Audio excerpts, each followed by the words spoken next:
Bismillahirrahmanirrahim. Assalamualaikum warahmatullahi wabarakatuh.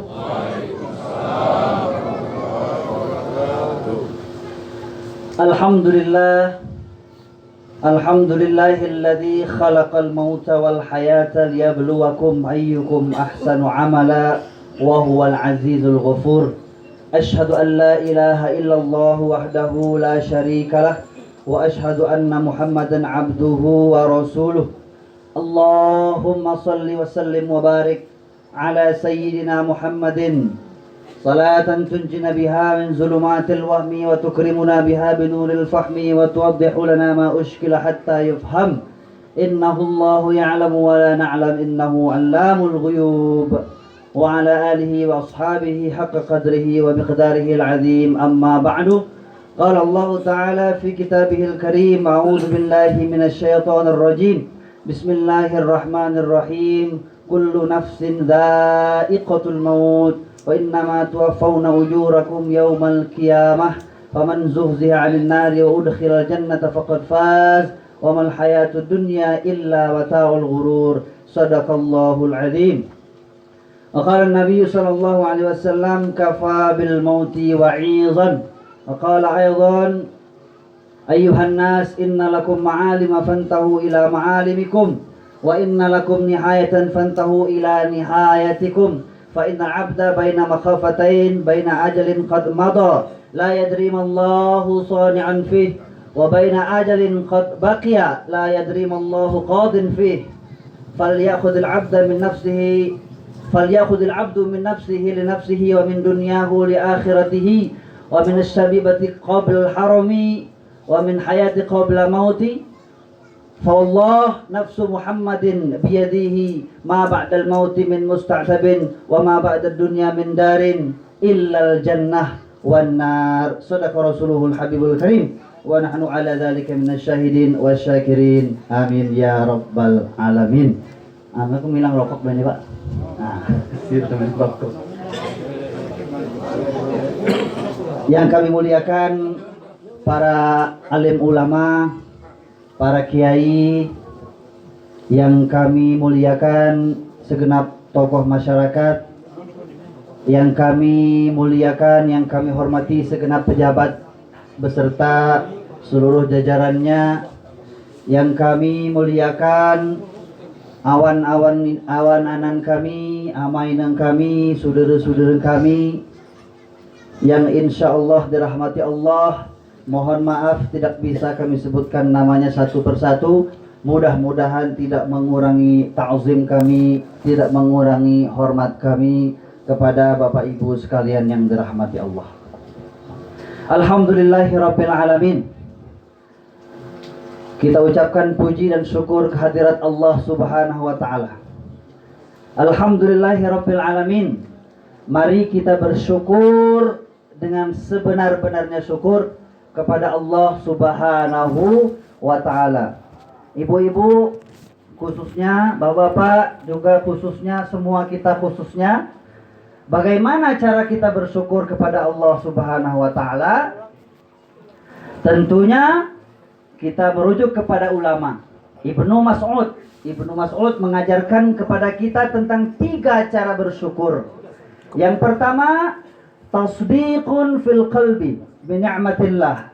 Cara bersyukur yang pertama adalah meyakini dan membenarkan di dalam hati bahwasanya segala nikmat itu sumbernya, asalnya dari Allah Subhanahu wa taala. Itu yang pertama kata Ibnu Mas'ud. Tasdiqun fil qalbi bi ni'matillah. Yang kedua cara bersyukur kepada Allah Subhanahu wa taala, as-sana'u 'ala Allah.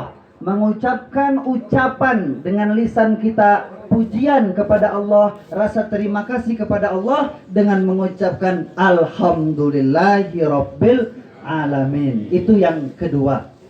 Apakah cukup? Ternyata tidak cukup kata Ibnu Mas'ud.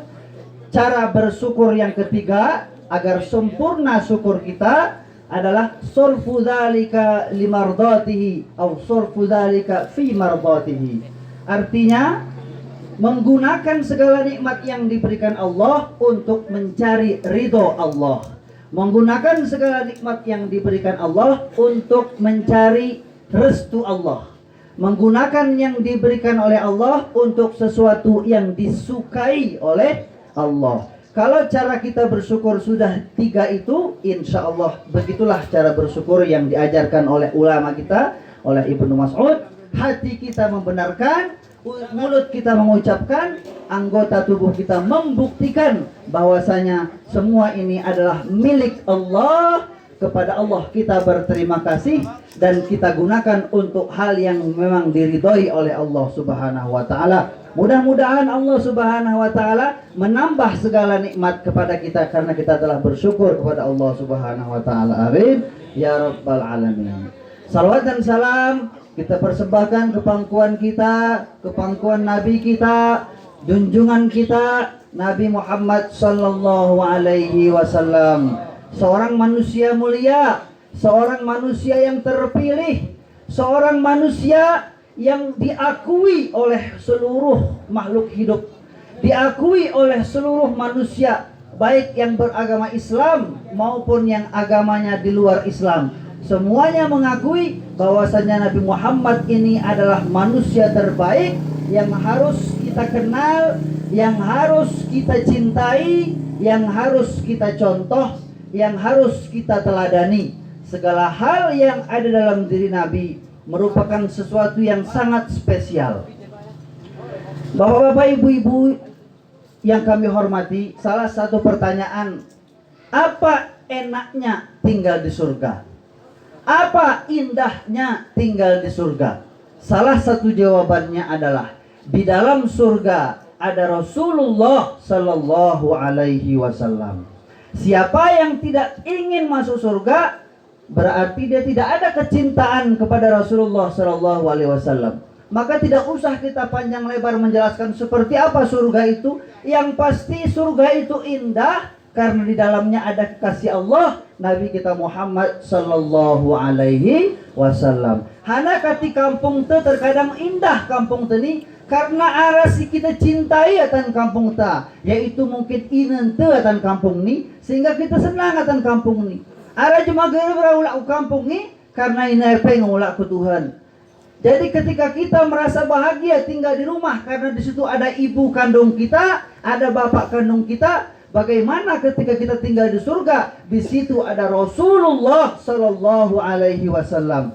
Mudah-mudahan Allah Subhanahu wa taala mengizinkan kita untuk tinggal di surga bersama Rasulullah sallallahu alaihi wasallam. Amin ya rabbal alamin. Jangan mulai jam Pak, nanti keringat sih waktu. Jam 21.12. Iku kira-kira kayak ngomong tuh mau matuk apa? Matuknya menaruh por atau duhnya. Bapak-bapak, ibu-ibu, saudara-saudaraku, Bapak ini si kuhormati. Kemudian kami memohon izin untuk belajar bercerak. Karena secara usia kami ini muda lah nih. Tengok bapak-bapak, ibu-ibu, aku nih kumpu itu mengenai ini. Jadi kalau memberikan nasihat rasanya tidak pantas. Jadi kahai kesikusawahan nih gerpas, ngok langsung nyitegor ngegenap ya. Teguh, aku tuduhan. Bapak-bapak, ibu-ibu, saudara-saudaraku yang kami muliakan. Tadi protokol kita sudah membacakan ayat Al-Quran yang sekaligus menjadi santapan rohani untuk kita semua. Dan insya Allah saya akan bantu, mohon izin untuk menjelaskan atau mengalih bahasakan. Karena ini santapan rohani, jadi santapan ini untuk yang masih hidup. Nah, kalau yang sudah dipanggil Allah, sudah tidak ada lagi santapannya. Nah, santapan rohani untuk kita yang masih hidup. Ada santapan rohani, ada santapan jasmani. Santapan jasmani tadi sudah selesai. Keruh secara pinggan, kopi secara gelas. Saya ini menyusul rokok secara bungkus. Silakan, secara bangka, secara bungkus kah, secara batang kah, silakan. Selama itu rokok dirinti rokok jemaah. Bapak-bapak, ibu-ibu, saudara-saudaraku yang kami hormati, Allah Subhanahu wa taala berfirman dalam Al-Qur'an, Bismillahirrahmanirrahim, kullu nafsin Dha'iqatul maut. Ini pesan yang pertama. Allah menegaskan untuk kita, kullu nafsin, setiap yang bernyawa. Dha'iqah. Dha'iqah dari kata dhaqa yazuku, artinya merasakan. Kullu nafsin dha'iqatul maut. Ini ke tengah kami harus sena-sena ini, Bang. Kullu nafsin dha'iqatul maut, setiap mesin mempunyai baut. Ini agar salah. Kullu nafsin dha'iqatul maut, setiap yang bernyawa pasti akan merasakan mati. Jadi, saya ini apa alasan kita berbahagia? Apa alasan kita berbangga-bangga? Apa alasan kita merasa hebat? Ketika Allah tegaskan, kullu nafsin dha'iqatul maut. Kita ni bewene siara nyawa terbegen teni, bewene akan mati. Empat ke saya kita bewene. Gerara si abadi. Gerara kita si murib selama-lamanya. Kullu nafsin dha'iqatul maut. Setiap yang bernyawa semuanya akan merasakan sakitnya mati. Yang kaya akan merasakan sakitnya mati. Yang menjabat akan merasakan sakitnya mati. Yang petani akan merasakan sakitnya mati.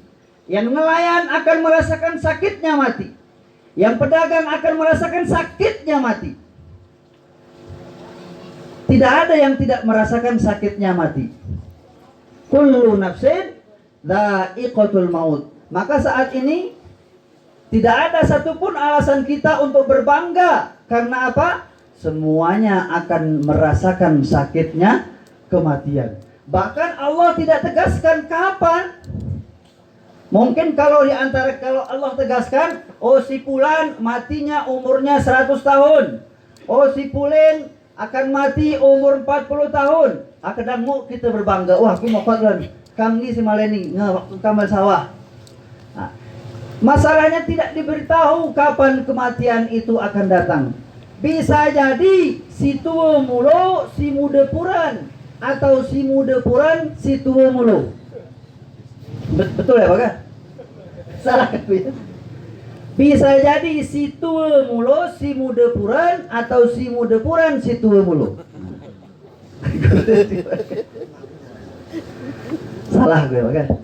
Bisa jadi yang tua duluan, yang muda belakangan, atau yang muda duluan, yang tua belakangan.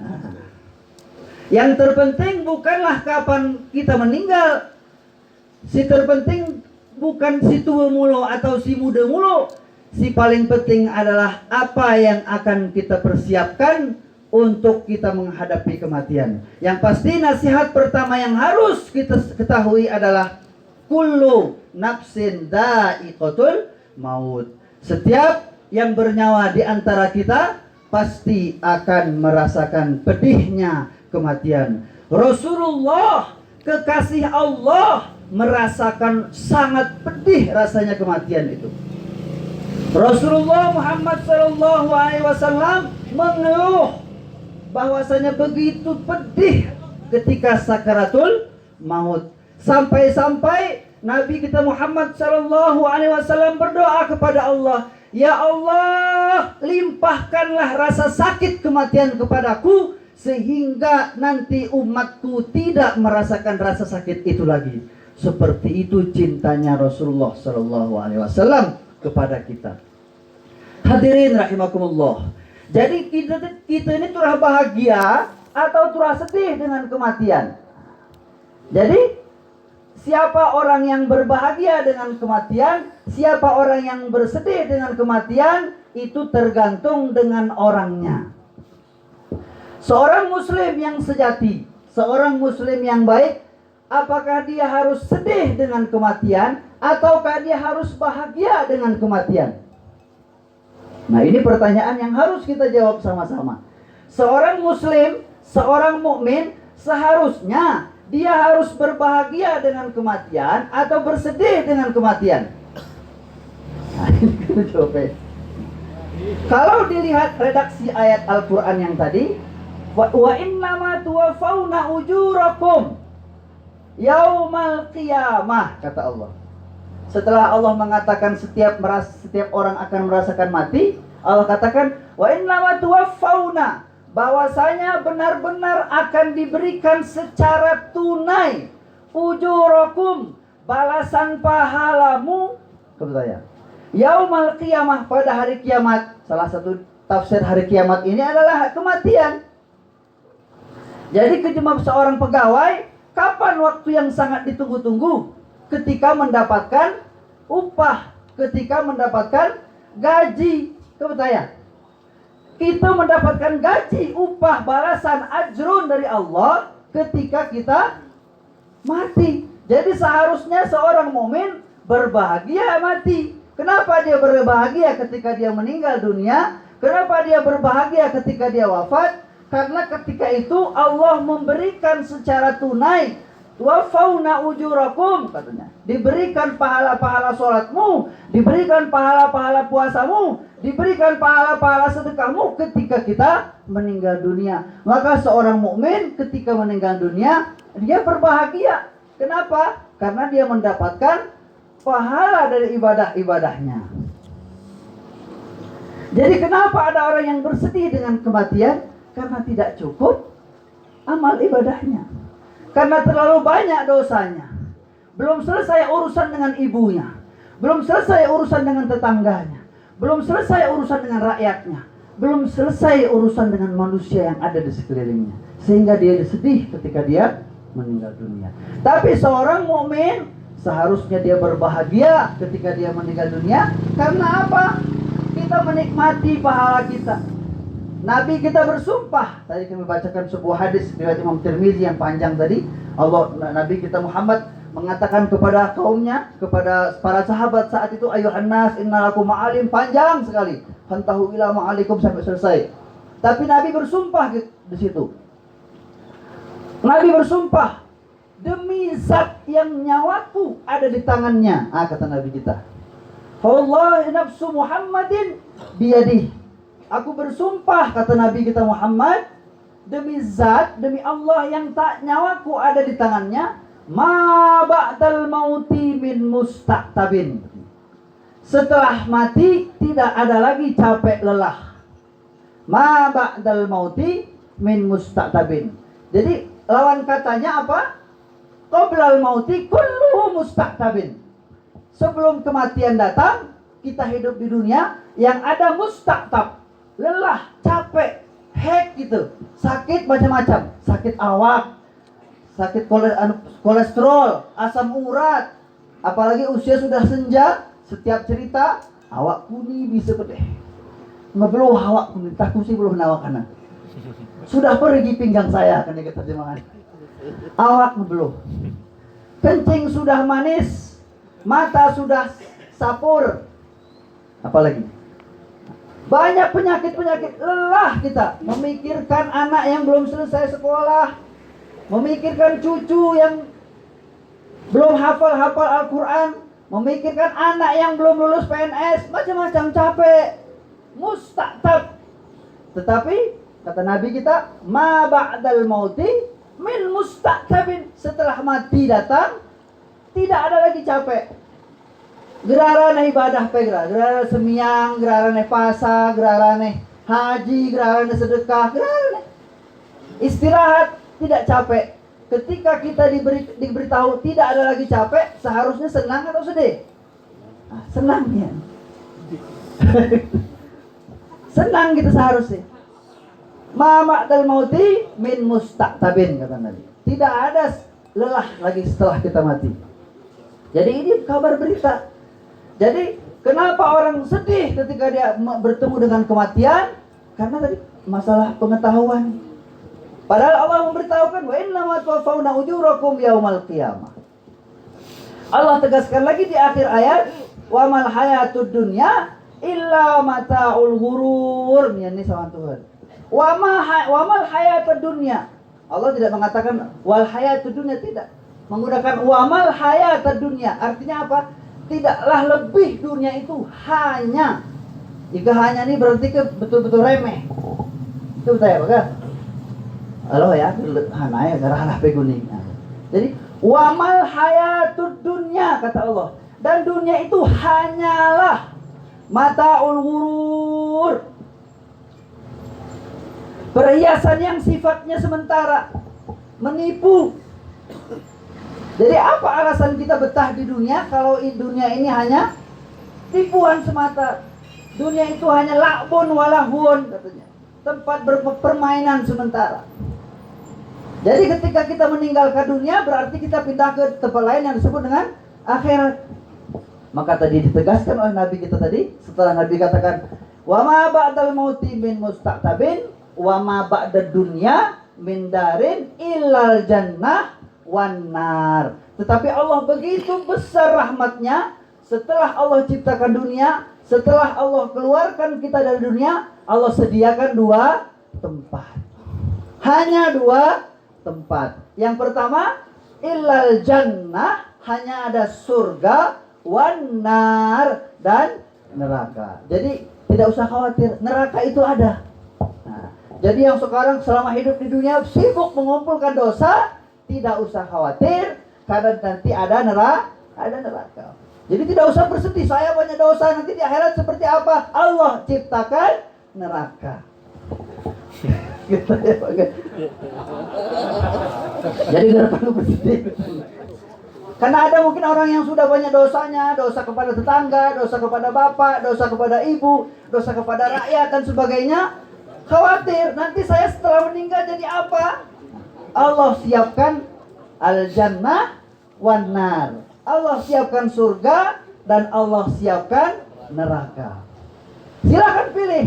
Sekarang kita pilih mau surga atau neraka. Kalau mau surga, caranya gampang. Masjid buka 24 jam. Masuk ke masjid gratis. Wudunya gratis. Puasa gratis. Kamu ya? Tidak usah khawatir, gampang. Karena apa? Ibadah-ibadahnya mudah, gratis. Tetapi bagi yang ingin neraka, sabar. Karena susah masuk neraka. Mau narkoba, harus beli dulu. Nggak boleh ketahuan, tangkap Pak polisi, masalah. Susah masuk neraka itu sebenarnya. Ingin buka warung, sapi pendek. Ingin buka warung B2, susah. Diprotes sama orang. Tapi kalau mau buka sate gratis, mau udah masuk surga itu. Nah, ini itu merokok kusti kon. Lagi kita bahas masalah rokok. Bapak-bapak, ibu-ibu sekalian yang kami hormati, yang pasti kalau seandainya rokok itu diharamkan, kalau seandainya rokok diharamkan, betapa banyak petani-petani tembakau yang akan putus lapangan pekerjaan. Betapa banyak anak-anak petani tembakau yang putus sekolah. Betapa banyak petani pekerja-pekerja di pabrik rokok yang akan menjadi pengangguran PHK. Nah, ini membela tukang rokok. Yang pasti kita harus merokok secara bijak. Nanti rokok empong gitu. Masih ada diri. Bapak-bapak, ibu-ibu yang kami hormati, Allah tegaskan kepada kita betapa indah sebuah kematian. Dan puncak keindahan dari sebuah kematian adalah ketika seorang hamba dia terlahir, menangis dia karena terpisah dengan Allah. Gak ada di antara kita yang lahir dalam keadaan tertawa. Ada kawan anak lahir cikedik, ini lucu, bahagia pedeh aku lahir ini. Gelara aku rasa. Setiap kita yang lahir semuanya menangis. Kenapa menangis? Karena terpisah dari Allah Subhanahu wa taala. Dan kebahagiaan kita nanti, puncak kebahagiaannya adalah ketika kita meninggal dunia, ketika kita meninggalkan kelelahan dunia ini, kita akan bertemu dengan Allah Subhanahu wa taala. Maka dikatakan inna lillahi wa inna ilaihi raji'un. Kita semua berasal dari Allah. Dulu kita terpisah dunia dengan alam dengan Allah sehingga kita menangis ketika kita lahir. Kemudian ketika itu wa inna ilaihi raji'un, kemudian kita kembali kepada Allah, maka kita berbahagia. Kenapa? Karena kembali kepada Allah. Kenapa ada orang takut? Karena selama di dunia melakukan hal-hal yang tidak disukai oleh Allah Subhanahu wa taala. Anak gerpani ngaji. Nabi wa. Kila gerpani ngaji, kumpu gerpani ngaji, kuna akhir 4 malaikat. Ika awan gerpani ngaji oke, kena tengah kadang nyanya. Lampu pegrara pakai lampu teplok sekali. Pakai obor. Saya ini lampu ngeterang 24 jam.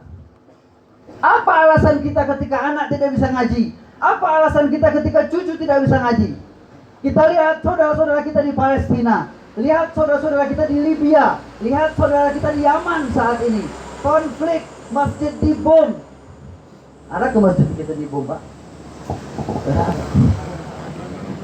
Nanti ketika kita dihisap oleh malaikat, yang pada hari pengadilan nanti, dipanggillah si Fulan, silakan. Kamu dari mana? Saya dari Palestina. Berapa juz Al-Quran yang kau hafal? Hafal 30 juz. Wah, malaikat, wah luar biasa. Dipanggil lagi, itu dari mana? Benar meriah. Berapa juz Quran yang kau baca? Yang kau hafal? Jangankan hafal, Pak, baca saja tidak. Nggak bisa baca.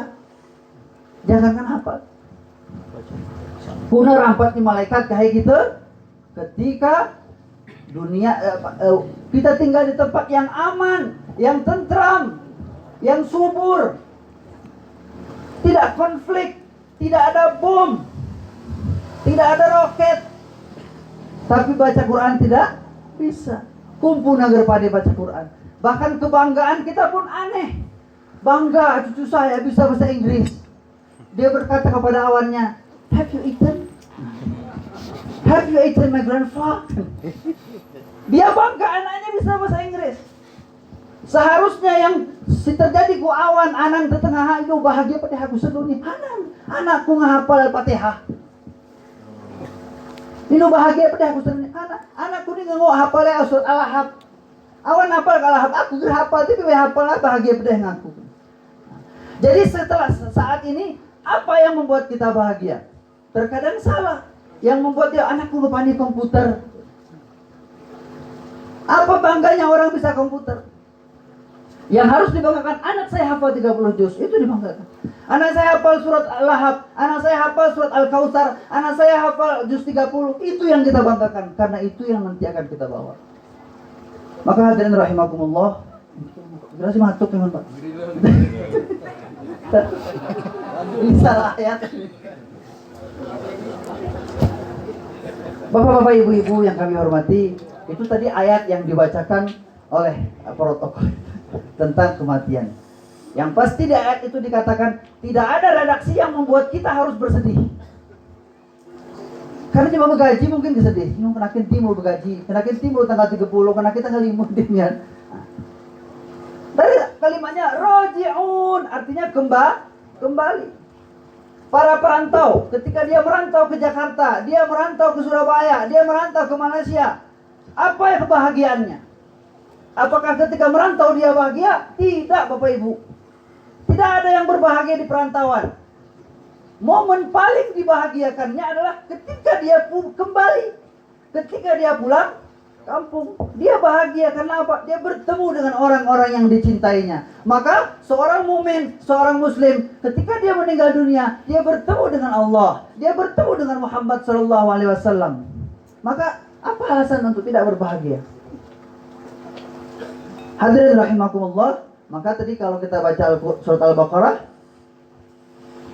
ada kalimat ulaika alaihim shalawatum mir rabbihim wa rahmah wa ulaika humul muhtadun. Ulaika, mereka itulah. Siapa mereka itulah? Nah, sebelum itu kita balik ayat berikutnya. Sebelum ayat itu ada firman Allah, Bismillahirrahmanirrahim, walana beluwannakum bisyai'in minal khawfi wal ju'i wa naqsim minal amwal wal anfus was samarat wa basyiris sabirin. Berilah kabar gembira kepada orang yang bersabar. Seperti apa yang bersabar? Alladzina idza asabathum musibah. Orang bersabar itu yang dimaksud adalah ketika dia ditimpa musibah, qalu, mereka mengatakan inna lillahi wa inna ilaihi raji'un. Ketika orang yang ditimpa sebuah musibah itu sadar dan dia mengatakan kami berasal dari Allah dan kami akan kembali kepada Allah. Mereka itulah yang Allah katakan ulaika alaihim sholawat. Allah pun bersolawat kepada orang yang memahami kematian. Allah pun mengucapkan salawat kepada orang-orang yang mengucapkan innalillahi, dan dia sadar bahwasanya memang kita akan kembali kepada Allah. Salawatun min rabbihim. Orang-orang yang sabar akan mendapatkan salawat dari Allah. Warahmah, dan kasih sayang. Wa ulaika humul muhtadun, dan mereka itulah orang-orang yang mendapatkan hidayah. Jadi kalau ada orang yang bersedih kemudian putus asa dengan datangnya kematian, maka itu adalah bukanlah orang yang beriman. Orang yang beriman dia berbahagia. Nah, sekarang pertanyaannya dalam surat Kahfi, Al-Kahfi ayat 110. Faman kana yarju liqa'a rabbih falyamal amalan salihah wa la yusyrik bi'ibadati rabbih ahada. Ini penutup Quran ini, Pak. Cuman agak naruh orang menjelaskan. Faman kana yarju liqa'a rabbih. Nah, sekarang saat ini setelah kita tahu kita pasti akan mati dan kita harus bahagia dengan kematian kita, dan puncak kebahagiaan kita adalah ketika kita bertemu dengan Allah Subhanahu wa taala. Bagaimana caranya agar kita bertemu dengan Allah? Karena ada orang yang tidak bertemu dengan Allah, tidak mau dilihat oleh Allah. Jadi ketika orang meninggal dunia, seorang mukmin, seorang muslim, dia akan bertemu dengan Allah. Tetapi ada orang yang ketika dia meninggal, Allah tidak ingin bertemu dengannya. Yaitu orang-orang musyrik, orang-orang yang mempersekutukan Allah, dan orang-orang yang tidak punya amal soleh. Maka dalam surat Al-Kahfi tadi dikatakan, "Faman kana yarju liqa'a rabbih." Maka barang siapa yang berharap dalam hatinya untuk bisa bertemu dengan Allah, falyamal amalan sholiha. Maka hendaklah dia beramal soleh. Wala yusyrik bi'ibadati rabbih ahada, dan dia tidak mempersekutukan Tuhannya dalam beribadah dengan satu makhluk apapun. Ya. Yang ingin saya ambil kata-kata amal soleh. Yang saya ingin ambil di sini kata-kata amal soleh. Dalam tafsir Al-Baghawi, dalam tafsir Baghawi dikatakan al-amalus soleh alladhi fihi arba'atu asya. Amal soleh itu harus mengandung 4 unsur, 4 perkara. Mudah-mudahan yang 4 ini bisa saya jelaskan, tapi satu saja kayaknya. Yang pertama, al-amalus soleh fihi arba'atu asya, al-ilmu wan niyatu was sabru wal ikhlas, katanya. Itu dalam tafsir Baghawi juz 1 halaman 173 kalau tidak salah. Amal soleh itu harus mengandung 4 perkara agar sempurna. Yang pertama al-ilmu, yaitu ilmu pengetahuan. Karena kalau seandainya tidak ada ilmu, amal soleh akan jadi masalah. Bukan jadi amal soleh, malah sebaliknya jadi amal soleh, amal buruk. Kenapa saya kata nama buruk? Sholat. Ada orang yang sholat tetapi dia disiksa. Wailul lil musallin. Itu sholat, jangankan yang lain, yang sholat yang pertama dulu. Awwalu ma yuhasabu bil 'abdu yaumil qiyamah as-sholat. Yang pertama kali akan dihisab oleh Allah adalah sholat. Ada orang yang sholat tetapi malah masuk dalam neraka wail, disiksa oleh Allah. Kenapa? Karena sholat sebagai amal soleh tidak dilandasi oleh ilmu. Maka Imam Al-Ghazali menjelaskan menuntut ilmu itu wajib, ada yang wajib ain, ada yang wajib kifayah. Tahu untuk siapa dia sholat. Sholat untuk kepala dinas. Sholat untuk Pak Mertua. Sehingga ada mertua sholat, nggak ada mertua tidak sholat. Ada Pak Kepala Dinas sholatnya lama, Pak Kepala Dinas tidak ada sholatnya buru-buru. Kenapa? Ilmu tauhidnya bermasalah. Kalau ilmu tauhidnya bagus, dia tahu untuk siapa dia sholat, dia tahu untuk siapa dia menghafal Al-Quran, dia tahu untuk siapa dia beribadah. Maka ini kuncinya. Maka satu ilmu tauhid harus kita pelajari dan harus dipelajari oleh anak-anak cucu-cucu kita. Agar mereka tahu ketika dia menjadi astronot, dia menguasai ilmu astronomi, untuk siapa dia menguasai ilmu astronomi. Ketika dia belajar ilmu sosial politik, untuk siapa dia berpolitik. Karena ada untuk berpolitik untuk kepentingan partai. Padahal berpolitik untuk kepentingan masyarakat agar masyarakat bisa beribadah kepada Allah Subhanahu wa taala. Itu ilmu tauhid. Yang kedua, karena tadi ilmu syaratnya. Yang kedua, ilmu fikih. Ilmu fikih. Kalau tauhid itu ilmu dasar yang semua tidak ada perbedaan. Sama, oleh uyati. Iku cuma ngompres, kukune uyat nengok kita kompres. Aku kukune kan aku luti. Aku baru berempus. Tetapi ilmu fikih, ilmu yang memang wilayahnya boleh dikompres. Jadi ulama-ulama fikih beda cara ibadahnya. Imam Syafi'i beda dengan Imam Hambali. Imam Hambali beda dengan Imam Maliki. Beda-beda karena wilayahnya fikih. Maka orang yang belajar ilmu fikih tahu bagaimana cara beribadah dan faham bagaimana orang lain beribadah. Karena cara bisa berbeda-beda, tapi tauhidnya untuk siapa tidak ada bedanya. Maka fikih ini wilayahnya wilayah cabang atau furu kalau bahasa fikihnya. Maka cabang ini kita berempus araku pinte, ya si kita kompres cabangnya betul kawan. I kompres cabang ini kuna cara kita mas mutipe, ai kompres. Jadi ulama-ulama fikih melihat situasi masyarakat bagaimana agar cara ibadahnya nyaman dan sempurna. Maka kalau kita paham ilmu fikih, kita tidak akan pernah menyalahkan orang lain yang beda cara ibadahnya. Kita menghormatinya. Karena memang caranya berbeda-beda. Contohnya kopi. Ketika di Tanah Gayo, dikompres kopi, dikompres agar enak dikutip. Orangnya geratas turang kita juga. Badannya tidak terlalu panjang-panjang. Konot-konot jemaah. Akhirnya konotan kopi ya. Kata temas ngutipnya. Tapi di sisi lain dan negara lain, di mana kopi di luar negeri kalau kita lihat, pakai motifnya pakai mobil. Jadi ke konot kompresinya lengatnya mobil aku pia. Terus atas kan arah alat yang mengutip kupiana. Wilayah yang dikompres adalah wilayah cabang, wilayah furu yang harus disesuaikan. Tetapi apakah semua orang bisa menentukan fikih? Tidak bisa, karena gere BWD cuma pandai ngompres. Ada jemaah-jemaah tertentu saya harus kompres dan mau sembarang kompres. Fikih pun begitu, tidak sembarang beda aku lain mazhabku. Nah, ini jangan sampai salah. Tetapi ketika menemukan orang lain berbeda cara sholatnya, maka dia akan menghormati karena kedang arah imam ini ada dalil ya fikih bomin gitu. Jadi ketika amal soleh kita ini dibarengi dengan ilmu fikih, maka ibadah kita akan sempurna. Kenapa? Terkadang ibadah itu ibadah sunnah, sementara hubungan dengan saudara yang wajib dijaga malah rusak.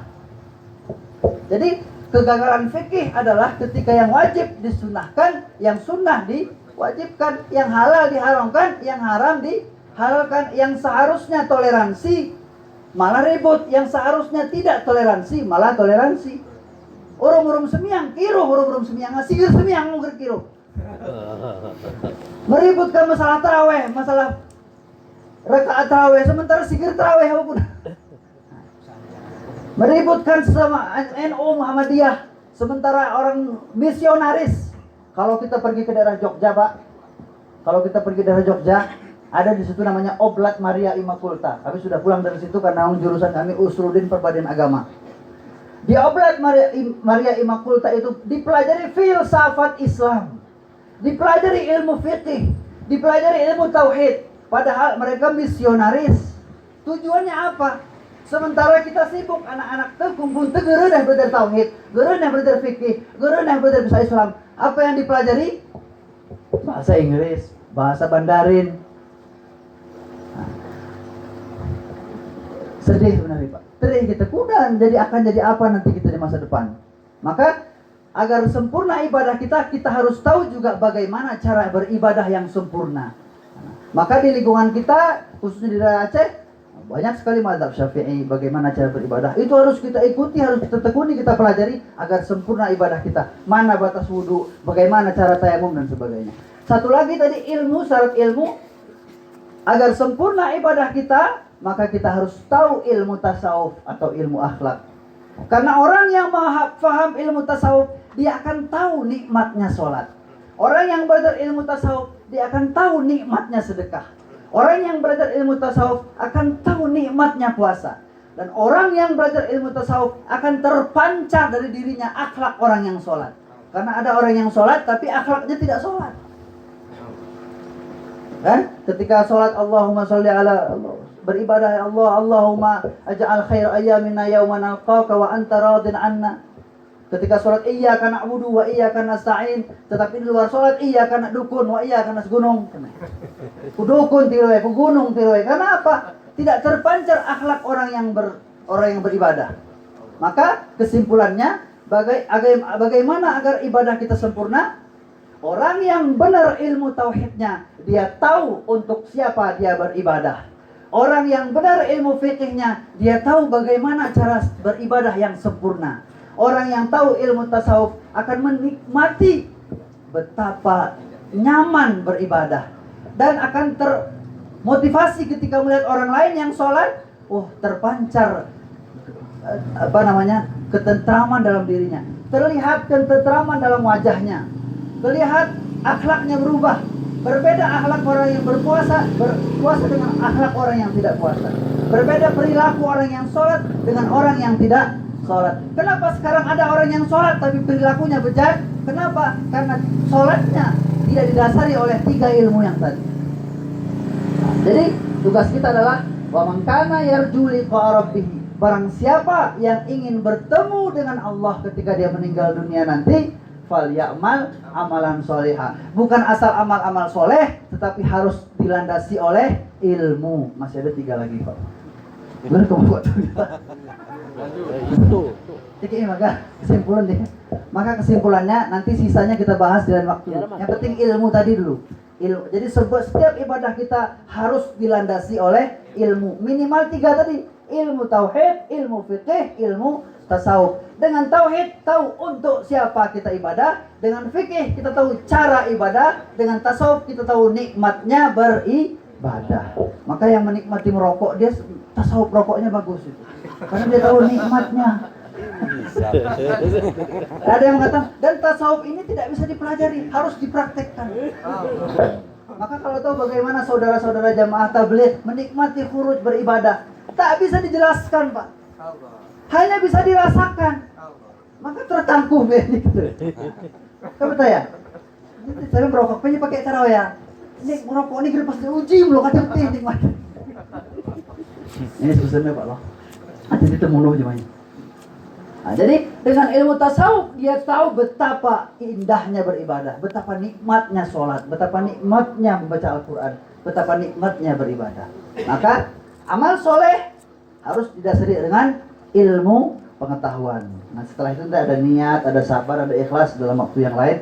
Saya fokuskan pada malam hari tentang kematian. Nah amal soleh yang seperti apa yang harus kita persiapkan untuk menghadapi kematian? Oleh Nabi kita dijelaskan, idza mata bani Adam inqata anhu amaluhu illa min salatin, illa min sadaqatin jariyatin, aw ilmin yuntafa'u bihi, aw waladin salihin yad'u lahu. Ini terakhir. Ketika manusia meninggal dunia, ketika anak cucu Adam meninggal dunia, terputus semua amal ibadahnya kecuali 3 perkara. Yang pertama, sedekah jariyah. Sedekah itu ada 2. Ada sedekah maliyah, ada sedekah ma'nawiyah. Kalau kita punya harta lebih, kita sedekah jariyah, yaitu kita keluarkan uang kita untuk tempat-tempat yang produktif. Untuk pembangunan masjid, untuk pembangunan pesantren, untuk pembangunan rumah Al-Quran, untuk anak-anak yang sedang menghafal Quran, itu sedekah maliyah. Tetapi ada sedekah ma'nawiyah. Bahkan tabassumuka fi wajhi akhika sedekah. Engkau tersenyum di hadapan saudaramu, itu sedekah. Maka kita banyak-banyak senyum agar banyak-banyak sedekah. Maka sedekah jariyah itu artinya sedekah di tempat yang produktif. Seorang kepala dinas, dia tanda tangan menyetujui pembangunan masjid. Terus setelah itu berjalan masjid, itu sedekah jariyahnya kepala dinas.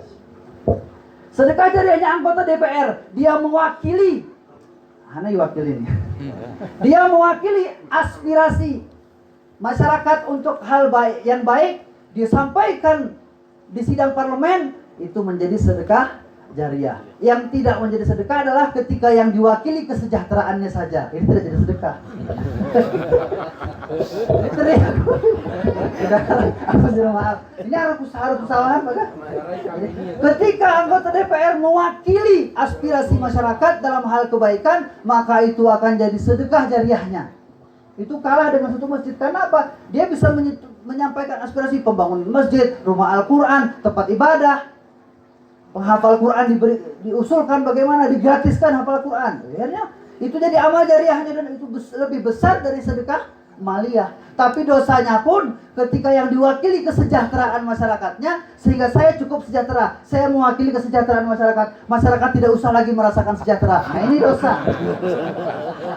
Cukup saya merasakan enaknya naik Fortuner, masyarakat tidak usah naik Fortuner lagi karena sudah saya wakili. Apakah terjadi kayak Pak? Ya aku ngerti, aku di Jakarta apa ini tuh sebulan aku isi di Jakarta jadi saya ngerti, tapi aku pengen garang. Jadi aku nih, mau Fortuner sampo ya? Ya aku tadi bang.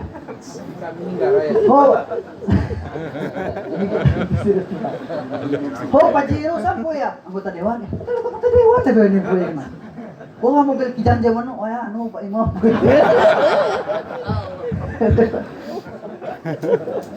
Betul kayak Pak? Gerarak rasa gue coba. Mana jalan tuh? Kita nih gerara ya Pak, isuge kita di paling sarah, roa, tuduk.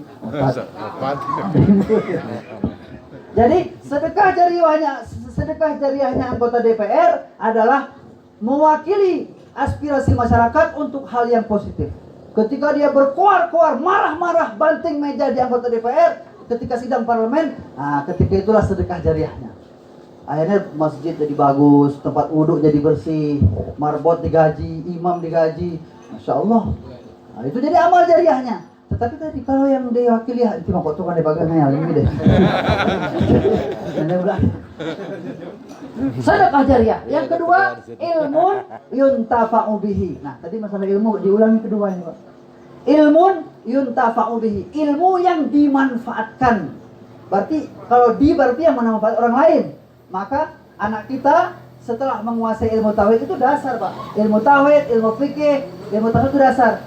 Setelah dia menguasai ilmu, dia pelajar ilmu astronomi sehingga dia bisa pergi ke buat satelit. Sehingga dengan adanya satelit itu kita bisa download Al-Quran, punya sinyal internet. Itu sedekah jariah. Itu termasuk ilmu yang dimanfaatkan. Setelah dia mempelajari 3 ilmu tadi, dia belajar ilmu sosial politik, kemudian dia jadi anggota DPR, akhirnya dia memberikan inspirasi yang baik sehingga kampungnya jadi maju. Itu baik. Itu ilmun yuntafa'u bihi. Dia belajar ilmu kepolisian sehingga ada lampu merah, sehingga jemager mesentur, sehingga rapi lalu lintas. Itu adalah amal jariah dan itu adalah ilmu yang bermanfaat. Dia belajar tentang ilmu pertanian, dia belajar ilmu biologi, dia belajar ilmu fisika. Dan anak-anak kita harus ada yang jadi pakar biologi, harus ada yang jadi pakar fisika, harus ada yang jadi pakar sejarah, harus. Karena itulah yang akan dimanfaatkan orang nanti. Dan pahalanya mengalir untuk kita. Nanti kayak brand lah. Polisi gerak jariah, polisi, ilmu kepolisian pun akan mengandung ilmu yuntafa'u bihi yang akan dibawa ketika kita meninggal dunia. Jadi TNI menjaga keamanan, menjaga perbatasan. Ada ilmu bagaimana cara nembak. Karena itu cuma belajar cara nembak, ini bahaya. Yang kena siapa yang ditembak nanti. Nah, maka jadi itu ilmu yang yuntafa'u bihi.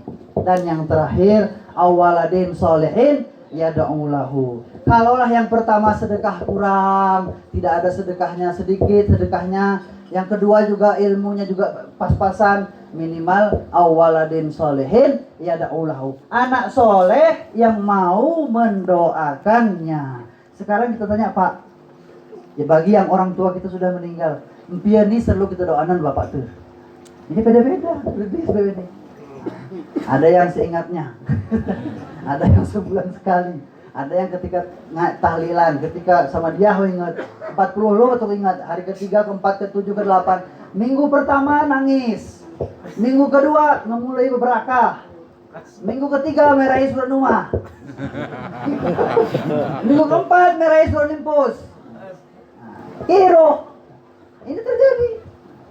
Jadi apa? awaladin solehin yad'ulahu, anak yang soleh yang mau mendoakan orang tua. Karena apa? Ketika anak soleh mau mendoakan kita, insya Allah kita akan bahagia di alam kubur kita. Insya Allah kita akan bahagia di akhirat kita nanti. Kalau anak-anak kita lupa mendoakan kita, dalam sebuah riwayat dikatakan seorang yang meninggal dunia ibaratnya dia sedang terombang-ambing di tengah lautan. Ketika anaknya mendoakannya, maka akan datang sebuah perahu untuk ditumpanginya sehingga dia bisa aman. Tapi antara sholat dengan yang sholat yang lain, sholat subuh anaknya, datang perahu, ngamuk nih katan perahu awe. Mau sholat zuhur ketenggelam perahu ini, anak ini semang ruhu doanya dia, ada perahu yang ge.